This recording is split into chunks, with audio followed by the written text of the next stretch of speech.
आमिष प्रिय लोक भोजन में माछर भाग बढ़िबारे लागिछि।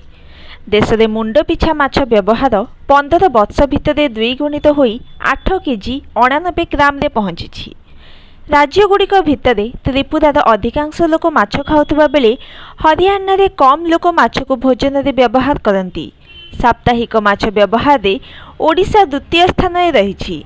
ओडिशा रे सप्ताह को 66.8% लोक माछ खाउछंती। 69% सहित आसाम और त्रिपुरा जुग्म भाव में प्रथम स्थान में रही बोली वर्ल्ड फिश रिपोर्ट रु जना पड़ी। रिपोर्ट अनुसार तमिलनाडु, केरल और गोवा रे दक्षिण भारत 90% माछ उपभोक्ता रही। उत्तर भारत राज्यगुड़िक मध्य पंजाब रे माछ व्यवहार करुवा लोकंकर हार 26.45% थिबा बेले हरियाणा रे मात्र 20.55% एवं राजस्थान रे